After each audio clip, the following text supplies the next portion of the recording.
The assassination of political activist Charlie Kirk shook millions across the country. Coming up this half hour, we'll share the responses from Montana leaders. And of course, today marks 24 years since the deadliest terrorist attack on American soil.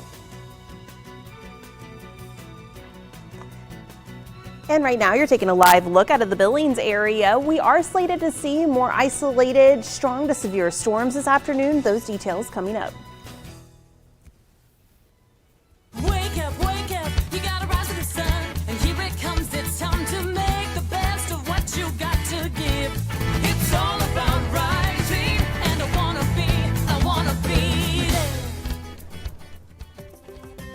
Good Thursday morning to you and yours, everyone. Thanks for waking up with us. Alongside Chief Meteorologist Tracy Smith, my name is John Martin, and looking at it is almost like twinkling lights there of all the Fuddruckers parking lot. But then you can see the trees kind of swaying as that breeze continues to blow through at least southern Montana. But you got some other stuff to talk about, some kind of warnings for other folks in terms of like hail today. Yeah, absolutely. You know, yesterday we saw a couple of isolated showers and thunderstorms. Today we're going to see a better chance of that developing across the state. Even just this morning, we are looking at just a couple scattered light rain showers, as most of our stronger storms have since exited out of Montana. But you can see more moisture building in from the south, and we do have a couple strikes of lightning embedded in that. So just kind of watch out for those changing conditions. You'll notice out of central eastern Montana, we are slated for isolated and scattered strong to severe storms, but western Montana is also going to be seeing scattered showers and thunderstorms as well. Our timeline today are showers and thunderstorms building out of central Montana, more moisture out of western Montana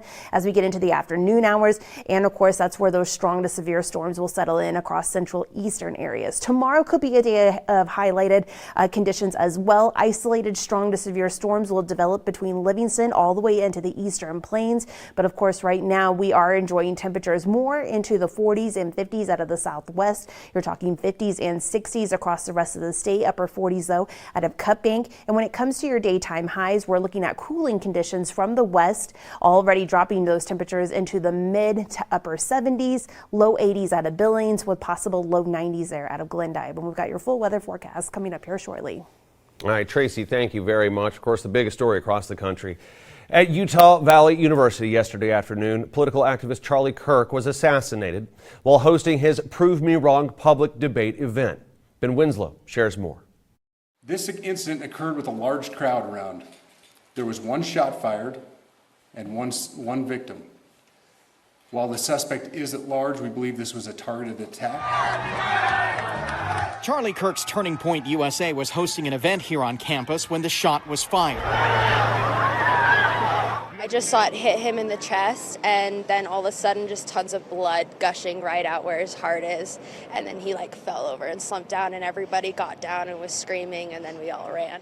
The police arrested someone. They were dragging him all the way down. Police swarmed the campus as Utah Valley University went into lockdown, officers searching building by building, removing students hiding inside in fear. This is a dark day for our state. It's a tragic day for our nation. And I want to be very clear that this is a political assassination. At a news conference Wednesday afternoon, police announced a person of interest was in custody in connection with the shooting. We do know dressed in all dark clothing, but we don't have a much better description other than that. Where do you believe the shot came from?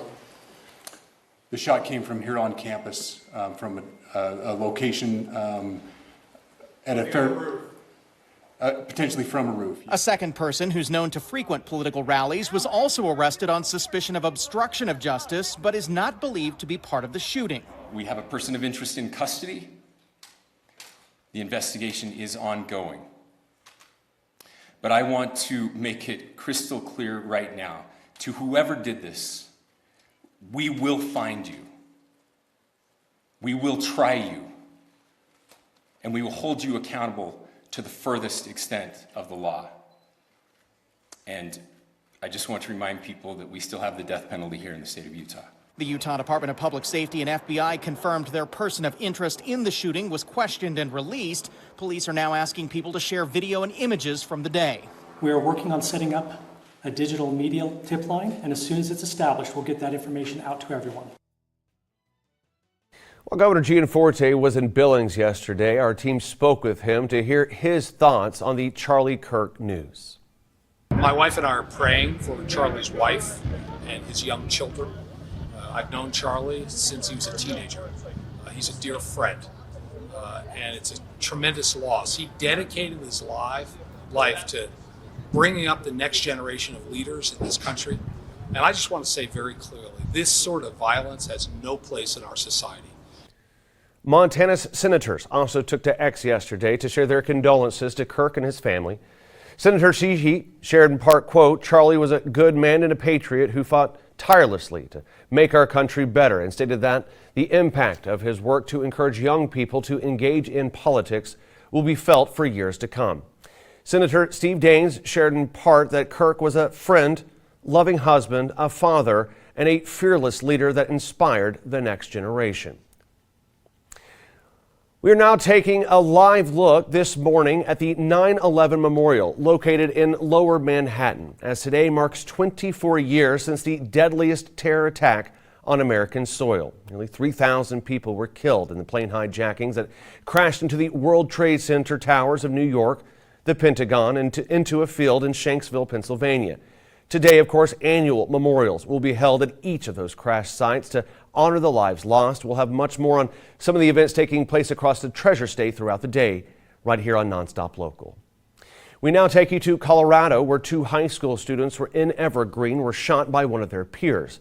Officials say that one student is in critical condition, the other is in stable condition. Police say that the suspect was taken to the hospital with a self-inflicted gunshot wound and later died. The shooting happened on school grounds outside of the building. This marks the 47th shooting at a school in the U.S. so far this year. As we continue to make our way through challenging times filled with heartbreak, it's as important as ever to know the resources that are available to you when times get tough. In Billings, coming up on September the 21st, Yellowstone Valley's Out of the Darkness Walk to Prevent Suicide will take place. It will be at Will James Middle School. There's going to be activities for all ages, some live music, and 25 resource tables to support mental health.